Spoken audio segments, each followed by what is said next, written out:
अभी हमारी मौजूदगी बाढ़ विधानसभा में है और बाढ़ विधानसभा के प्रधान कार्यालय में है, जहां से डॉक्टर सियाराम सिंह एनडीए प्रत्याशी हैं और हमारे साथ कई लोग एनडीए के कार्यकर्ता जुड़े हुए हैं। आइए उनसे बातचीत करते हैं। बाढ़ विधानसभा में क्या उनकी स्थिति है, क्या उनकी परिस्थिति है, क्या उनका मुद्दा है, तमाम बातों पे हम चर्चा करेंगे। साथ ही साथ लोगों से आपको फीडबैक भी दिलवाएंगे कि आखिर बाढ़ विधानसभा में जीत किनकी है, क्या निश्चित है।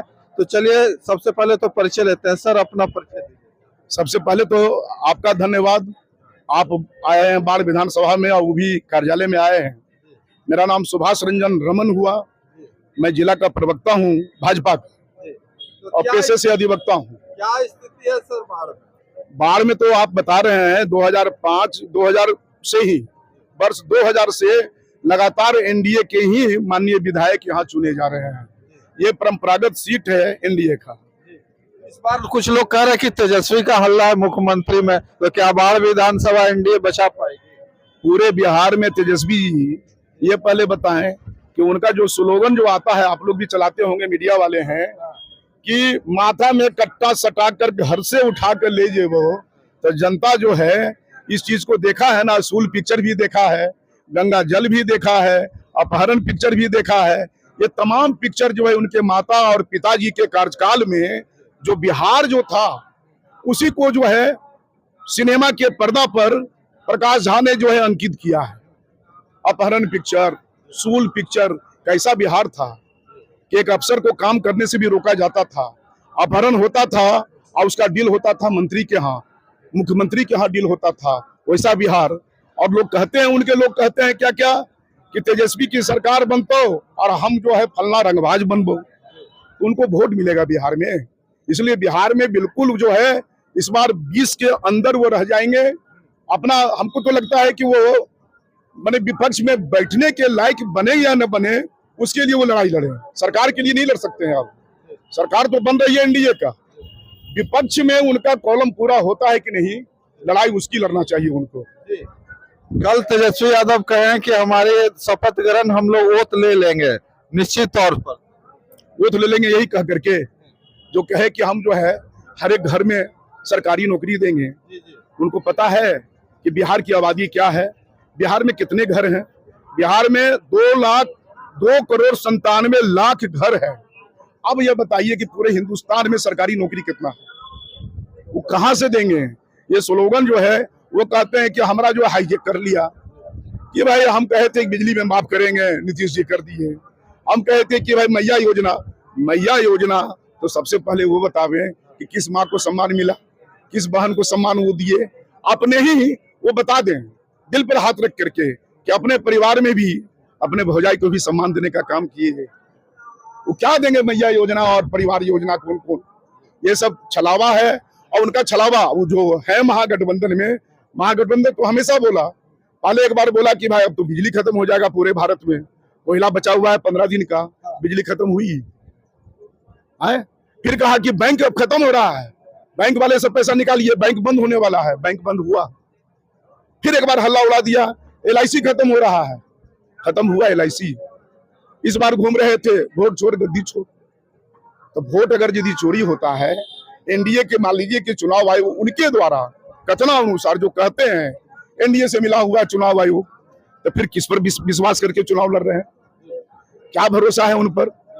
किस पर भरोसा कर रहे हैं जो चुनाव के मैदान में घूम रहे हैं? वो जब वो कहते हैं कि लोग जो है वोट चोर है, तो वोट चोरी हो जाती है।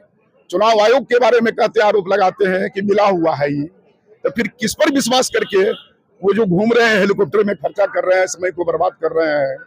इसलिए वो जो कहते हैं उन पर मत जाइए। जनता जो है बिल्कुल देखे हुए है उनका कार्यकाल, न बिजली था, न सड़क था। अभी आप पटना से आए होंगे या जहां से भी आप आ रहे हो, बिहार के किसी कोना से भी, आप ये बताइए कि रोड कैसा लगा। हम आप ही से पूछते हैं। आप यहाँ देख रहे हैं जनरेटर चल रहा है, बिजली है ना, और क्या चाहिए? और क्या चाहिए लोगों को? लगातार नीतीश जी के स्वास्थ्य पर वो सवाल उठाते आए हैं। स्वास्थ्य पर उठाते हैं, वो डॉक्टर तो नहीं है। डॉक्टर अगर होते तब एक बात होता कि भाई एक डॉक्टर जो है उनको स्वास्थ्य का चेकअप किए हो और तब वो बता रहे हो, तो डॉक्टर तो है नहीं, ये तो डॉक्टर ने बताएगा कि स्वस्थ हैं कि अस्वस्थ हैं। पूरा बिहार का जनता जान रहा है कि इस बार फिर से नीतीश कुमार को ही हम लोग मुख्यमंत्री बनाएंगे, तब अच्छे हैं तब ना, काम करने योग्य हैं तब ना। उनका कहना है कि बिहार बदलाव मांग रहा है सर। क्या चीज का बदलाव? सत्ता का बदलाव। क्यों क्यों? सत्ता में बोल रहे हैं कि बदलाव होना चाहिए। आप बदलाव होना चाहिए। 12 बजे रात में जाते हैं, मेरीन ड्राइव में डांस करते हैं, वो बंद ना हो जाएगा? अगर वो बदलेंगे तो वही नहीं निकल पाएंगे, वो काहे नहीं पढ़ पाए। उनके माता पिता भी देखे कि बिहार कैसा है। पढ़ने की तो कमी नहीं थी, पहचान की कमी नहीं थी। बिहार का मुख्यमंत्री का बेटा 9वीं तक ही पढ़े, वो भी फेल कर जाए, कारण क्या था भाई? उनको भी भय था कि कहीं जाएगा स्कूल में, कहीं मेरा बेटा भी कहीं कोई गाइड कर ले, इसलिए बेचारे लाड़ प्यार में उसको रखे, पढ़ाई से दूर रखे। यही तो हुआ है बिहार में। बाढ़ में नीतीश कुमार और मोदी जी का कितना जादू चल पाएगा? बाढ़ में देखिए, नीतीश जी और मोदी जी की जहां बात करते हैं, मोदी जी हमारे सर्वोच्च नेता है, विश्व के नेता। नरेंद्र मोदी का कोई तुलना नहीं कर सकता है विश्व में, तो यहाँ कौन है तुलना करने वाला? नीतीश जी जो काम किए, 7 निश्चय हो, घर घर जल पहुंचा दिए, जो भी योजना है गांव गांव तक पहुंचा दिए, तो कौन है तुलना करने वाला उनके मुकाबला में? तो मुकाबला है ही नहीं। बिल्कुल एनडीए की सरकार बनेगी और बाढ़ विधानसभा हम लोग एनडीए भाजपा का कमल खिला करके फिर से इस बार डॉक्टर सियाराम सिंह को जो है माननीय विधायक बना करके 14 तारीख को हम लोग जाकर के वहां आएंगे और पूर्ण बहुमत की सरकार के साथ आएंगे और उस दिन हम लोग दिवाली मनाएंगे। सर कितना वोट का अंतर रहेगा जीत के लिए सर? देखिए, जनता मालिक है और जनता पर विश्वास है। जनता ये देख रही है कि भाई डॉक्टर सियाराम पढ़ा लिखा MBBS डॉक्टर है, और जिस पार्टी से वो आ रहे हैं, एनडीए गठबंधन जो है, जो हमेशा विकास के लिए ही चिंतित है, उसके ये प्रत्याशी हैं। तो हम लोग तो देख रहे हैं कि हम लोग बहुत वोट से यहाँ जीतेंगे। अंतर क्या होगा सर? अंतर तो अब तो जनता मालिक है। जनता तो कह रहा है कि 50,000 से ऊपर इनको जो है जिता करके हम भेजेंगे। चलिए, बहुत बहुत धन्यवाद हमसे बातचीत करने के लिए।